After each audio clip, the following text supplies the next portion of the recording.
You're listening to the Time to Level Up podcast. I'm your host, business life coach Andrea Liebross. I help women in business commit to their own growth personally and professionally.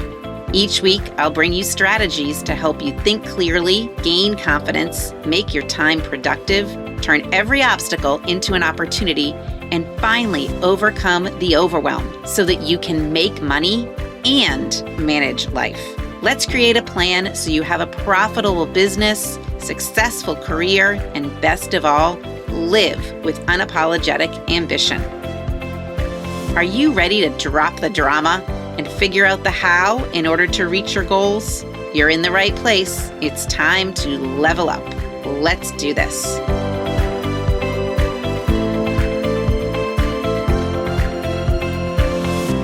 Hello, my friends, and welcome back to the podcast. I am recording this on a Monday when I usually record podcasts, but today happens to be Memorial Day, and I debated whether or not to go ahead and record, and I said, you know what?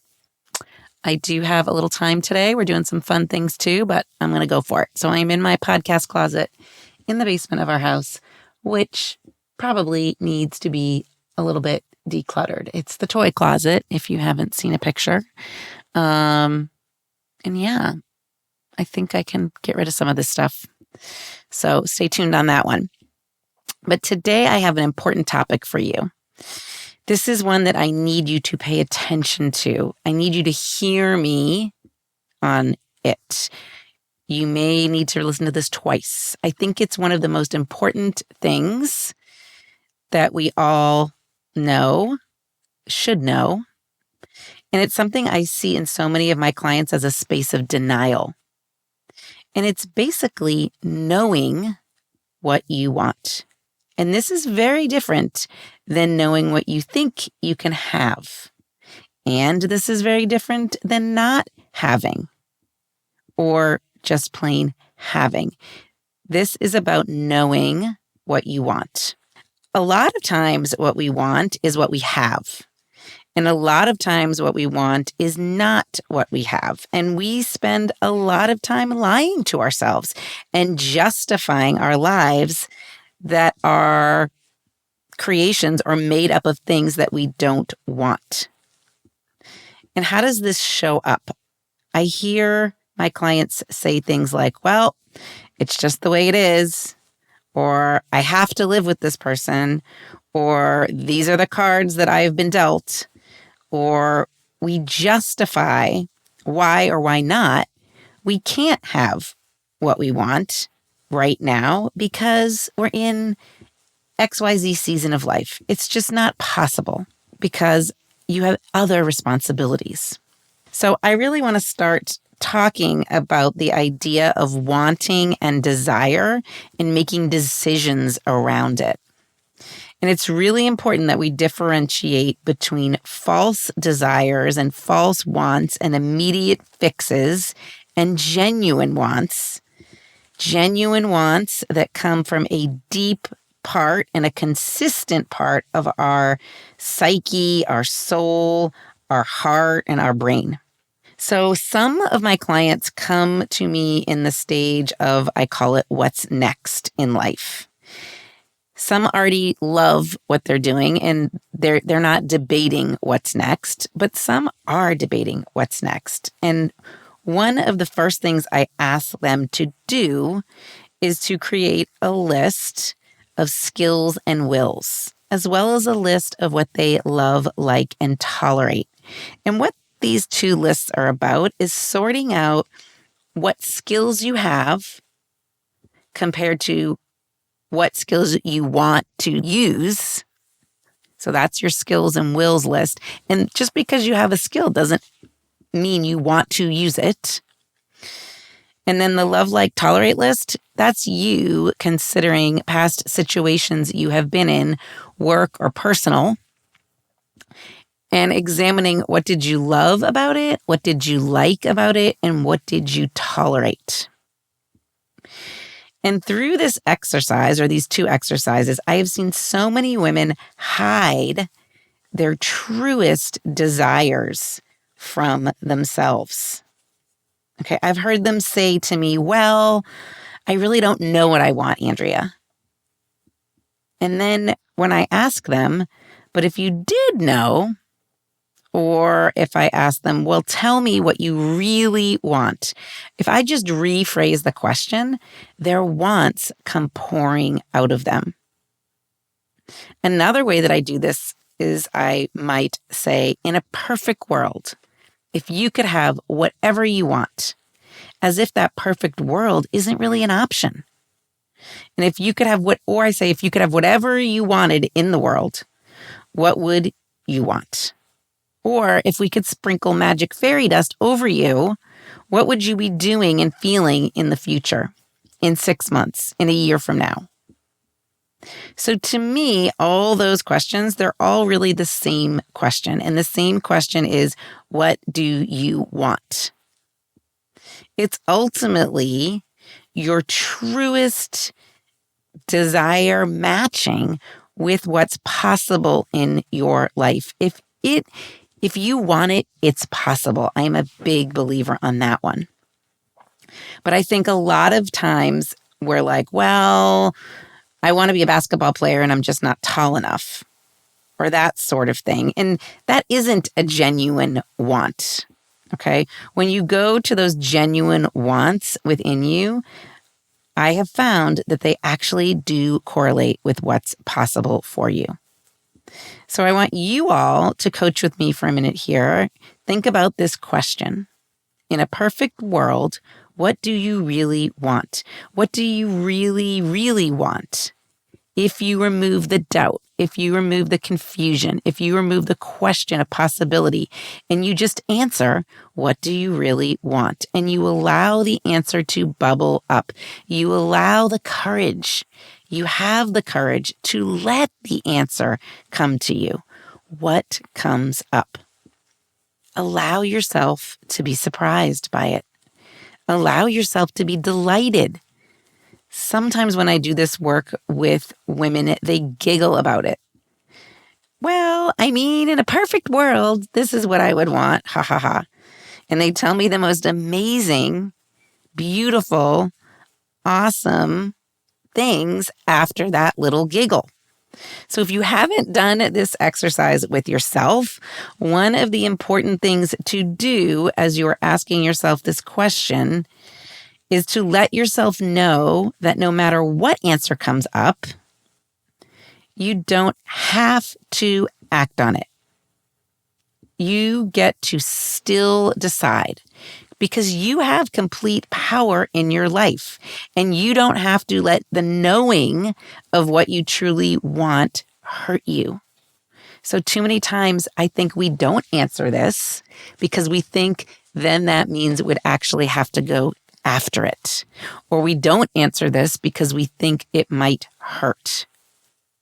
Too many times we really don't even want to go to what we truly want because we also think we can't have it and we think it will ultimately hurt. And I think that's the most important piece of all of this. Because if you have a belief system that you can't have what you want, knowing what you want can end up hurting you. If that's the case, then what's really happened is that you've created a story for yourself, a belief around deprivation and not being able to have what it is you genuinely want. Because again, I believe that our desires are the map of our destiny.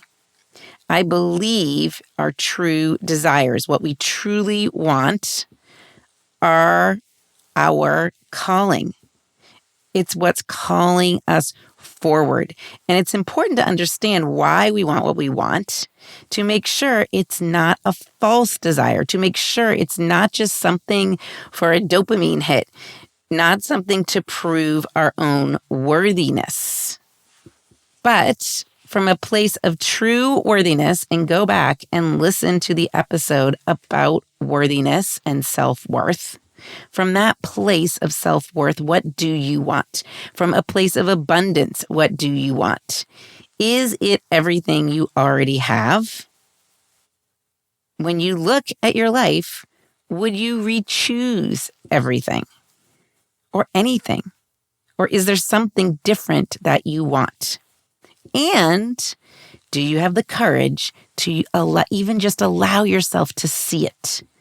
See that different things or feelings or thoughts are possible, and to know also that you don't have to act on it.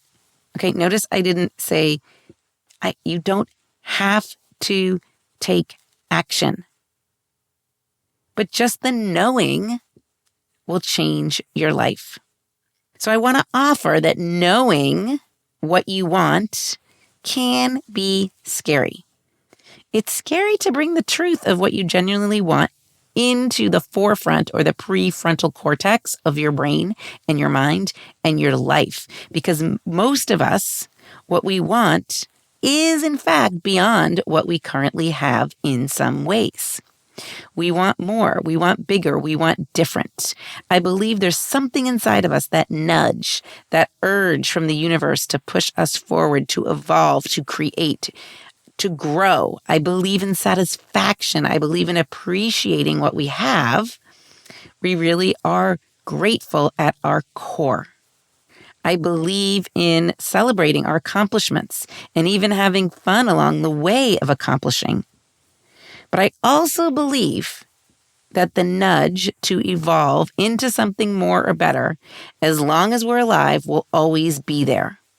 So we can appreciate what we currently have. We can be grateful. We can celebrate what we already have. But I believe that we all also want to evolve into something more or better.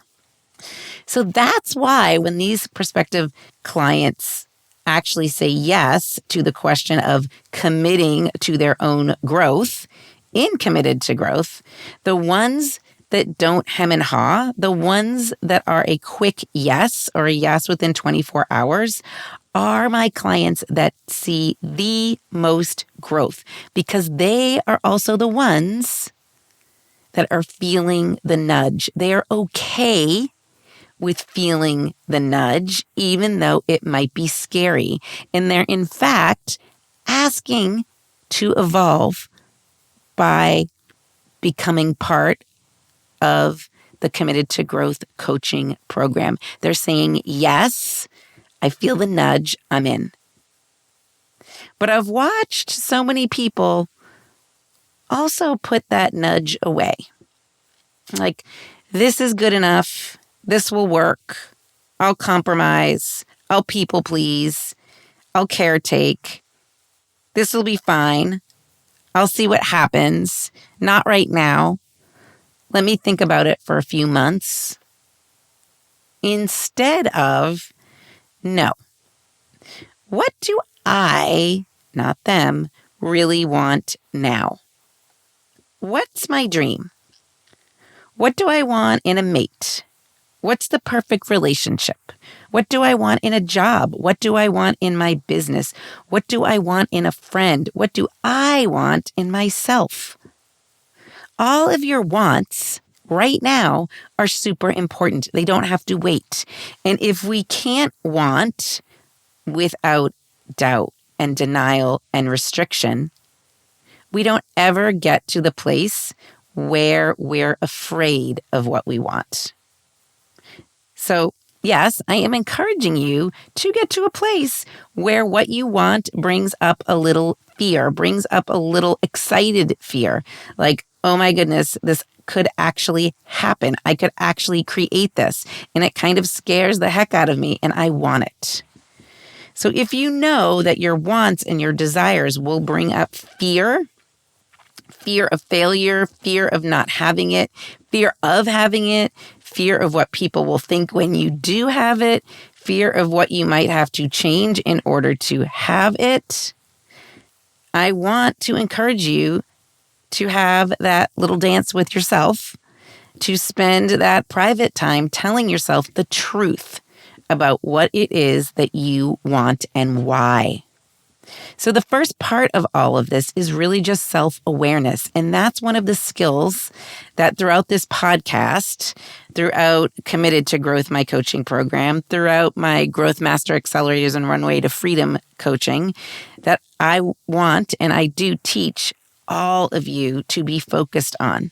It's the skill of self-awareness, of understanding what you are thinking and feeling. It's like eavesdropping in on yourself, understanding who you are, how you interact with the world, and what it means, and most importantly, what you're capable of.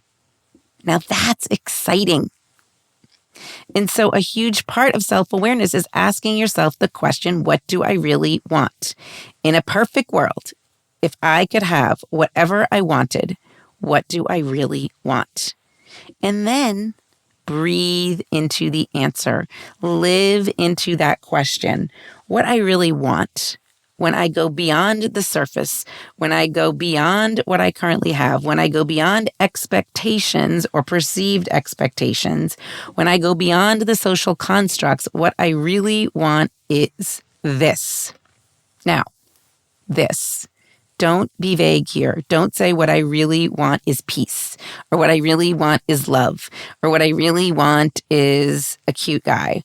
What you want to do is to be very specific on what you want. What's the quality? What's the energy? And what does it look like in the world specifically? How would you even know if you had it?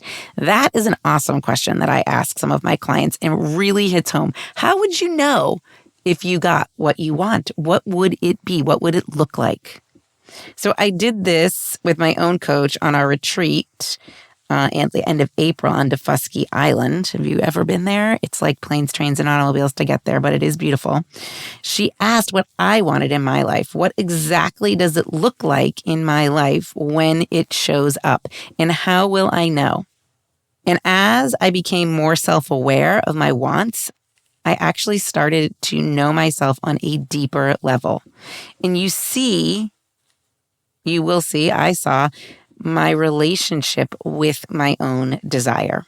Most of us, our relationship with what we want brings up so much fear and doubt. So we don't want to deny ourselves of that self-awareness because we're afraid of the fear and doubt and the negative emotion. What we want is to encourage it to come up.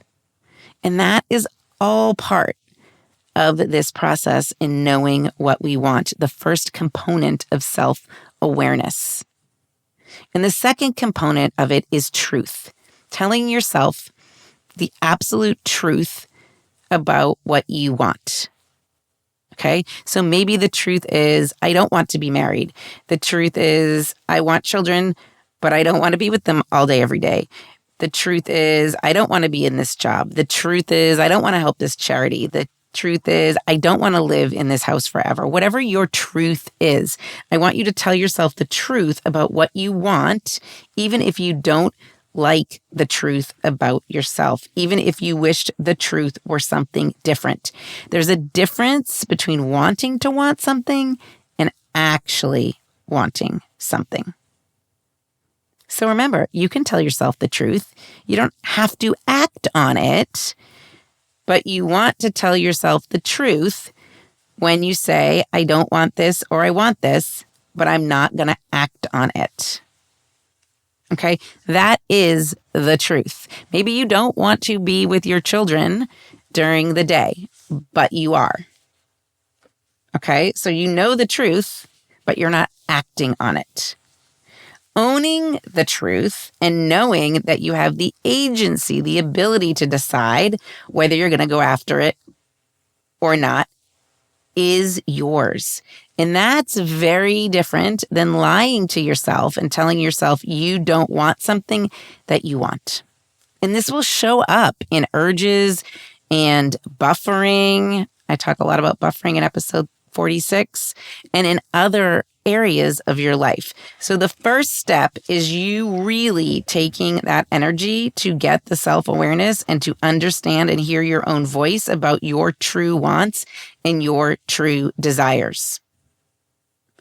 And the second thing is you tell yourself the truth, the honest to God truth about it, knowing that you don't have to act on it, but that you can feel kind of the crystal ball of the truth inside the vibration of your body when you do tell it to yourself. Okay, the third piece of this that I do want to hit on a little more is that you're going to let the fear come up. Knowing what you want is scary. I think thinking on purpose can be scary. And knowing what you want, it's like this is your mission, should you choose to accept it. This is your want, should you choose to go after it. This is your desire, the map to your destiny. Are you courageous enough to consider it? Have you heard yourself tell the truth?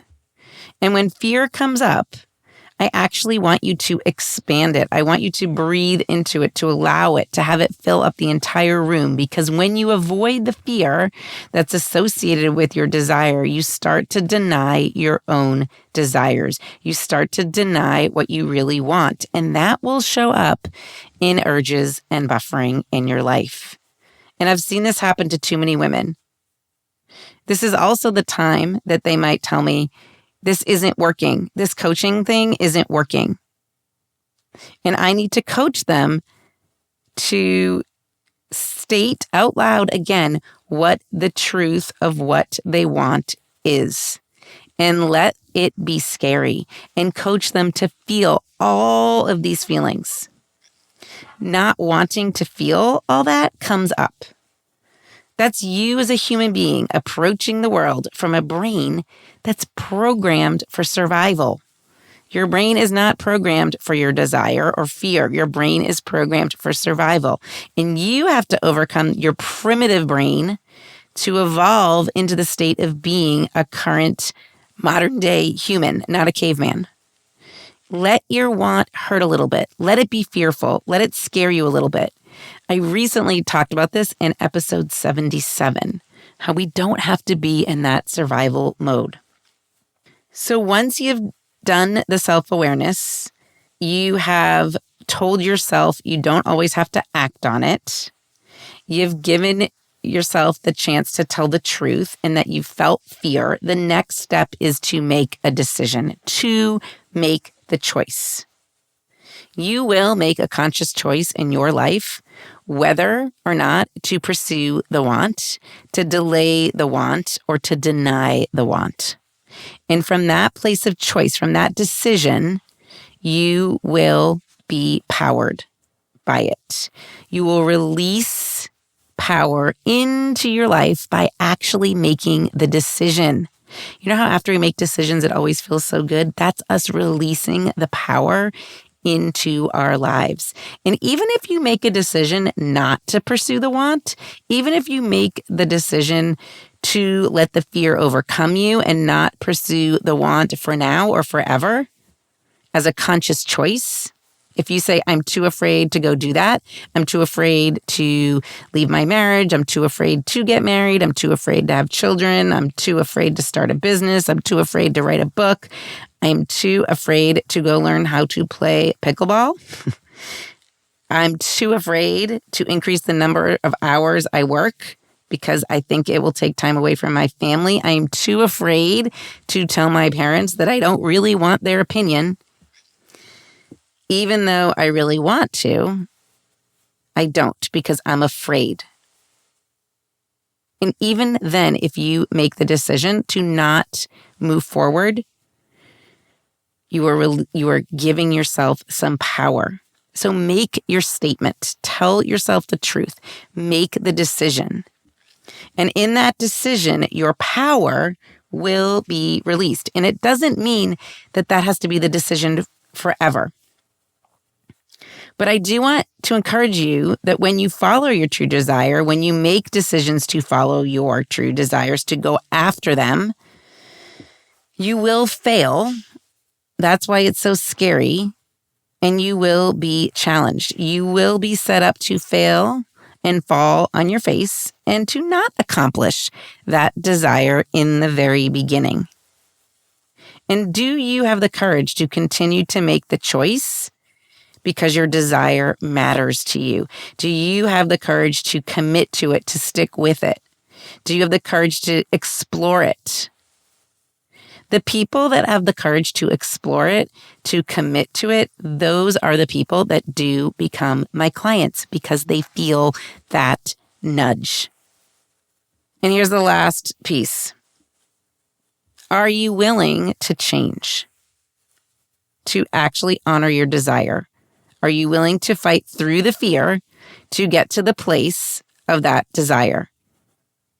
What determines that is your belief in your own want. Do you honestly believe that your want is possible? I have an episode about a belief plan. It's a powerful episode. Go back and listen to it. Do you believe that your desire matters? Do you allow yourself to even consider that you can have exactly what you want in this lifetime? That you can enjoy everything and anything? You don't have to make compromises. You don't have to make sacrifices in what you truly desire because of any circumstance. You can pursue your desire in an evolution of yourself to create a better life. You can pursue your desire through a journey.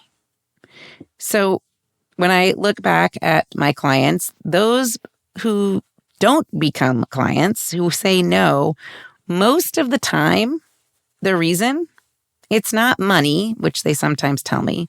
It's not their husband. It's not the fact that it's a really busy time in life, or they wouldn't have reached out.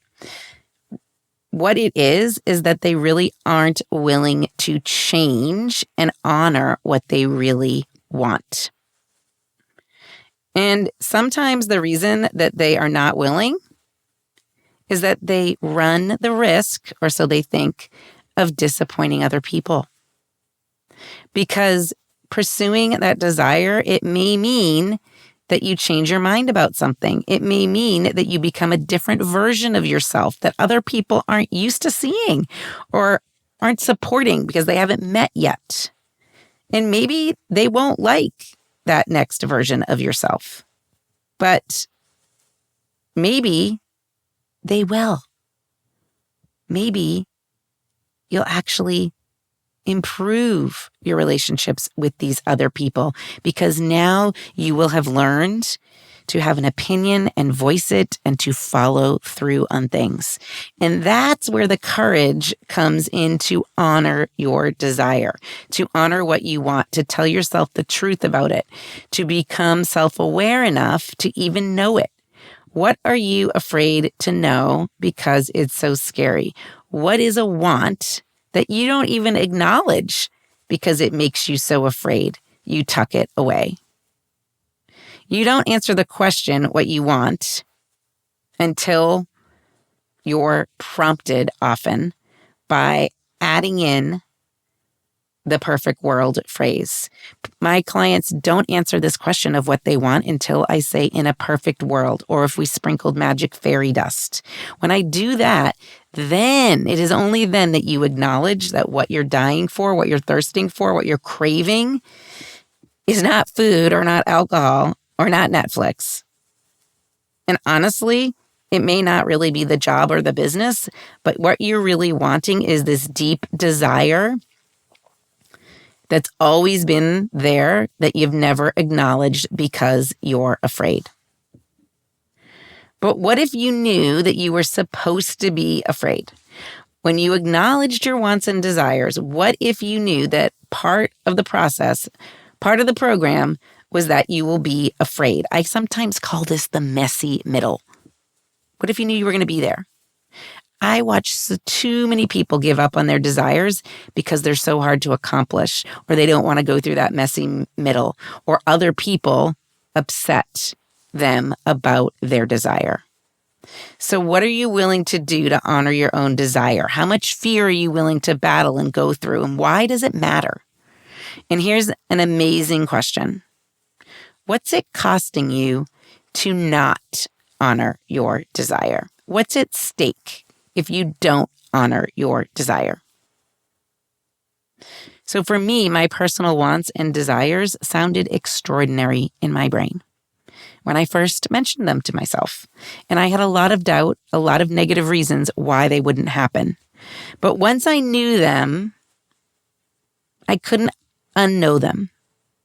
I've always wanted to do X. This is my secret desire, Y. And in a perfect world, I would Z. If nobody cared what I did, I would ABC. Once that is in your awareness and you tell yourself the truth and honor the fear that comes along with it, then you can make the choice to change.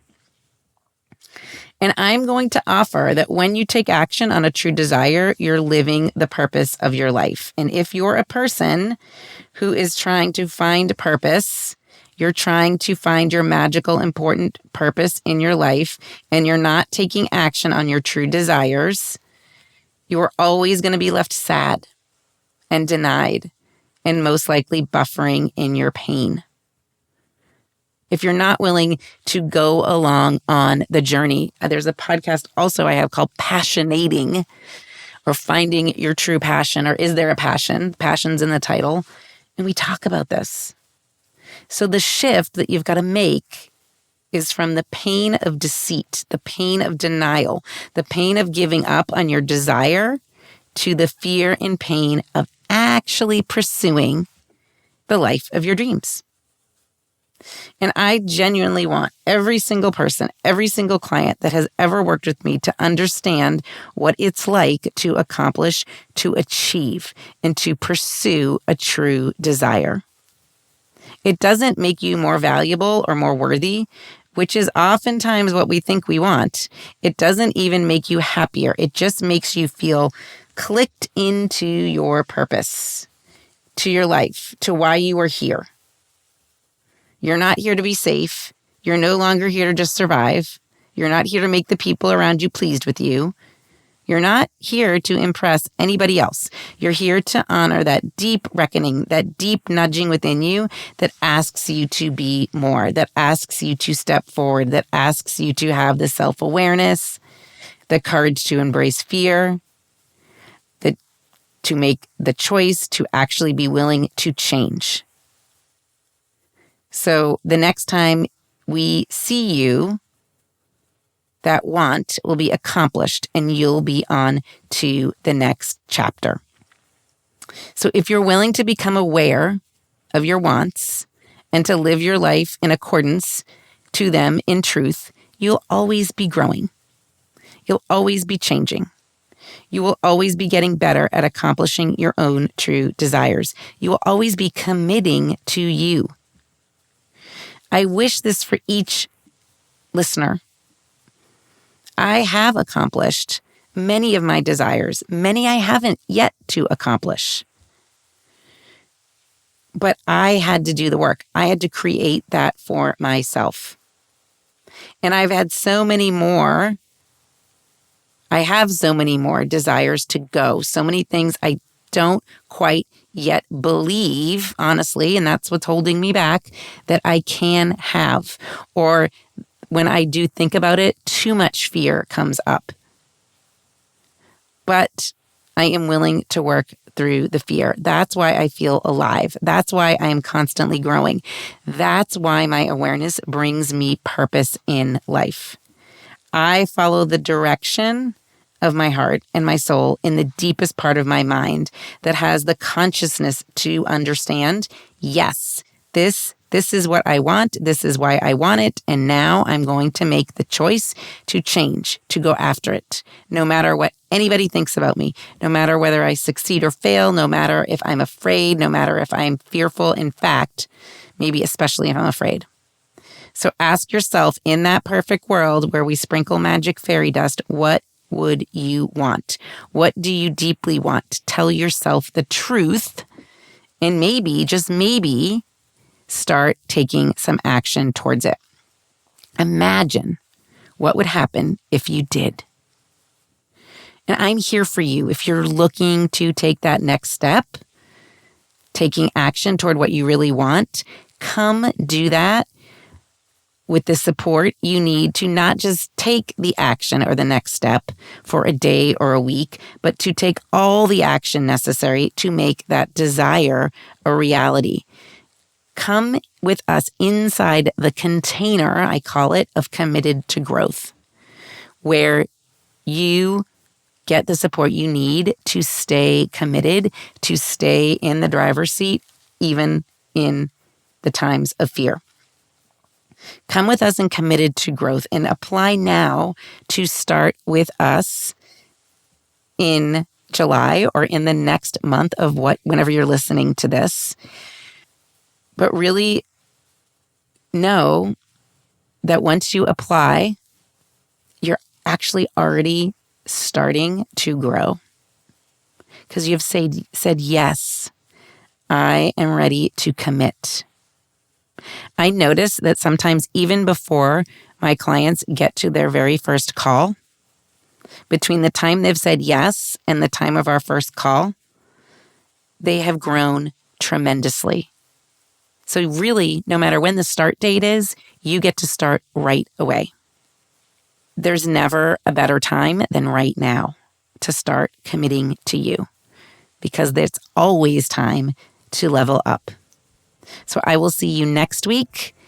If you do want to apply, remember you have to apply by the last Thursday of the month in order to join us that following month. And you can do that at andrealiebross.com/apply. I will see you next time. Thanks for listening to the Time to Level Up podcast with me, your host, Andrea Liebross. If you know someone who could benefit from listening to this episode, I encourage you to take a screenshot and share it with them. Okay, now what about you? You've listened to the podcast, and if you now know that you're ready to upgrade your life, upgrade your business, upgrade you, then stop being only a listener and start being a liver, living that upgraded life. Head over to my website and schedule a call. Right there on that call, we'll start changing the way you think and act so that you can have the freedom to achieve the impossible in life and business and have the resources to do it. You deserve an upgrade. Let's do it.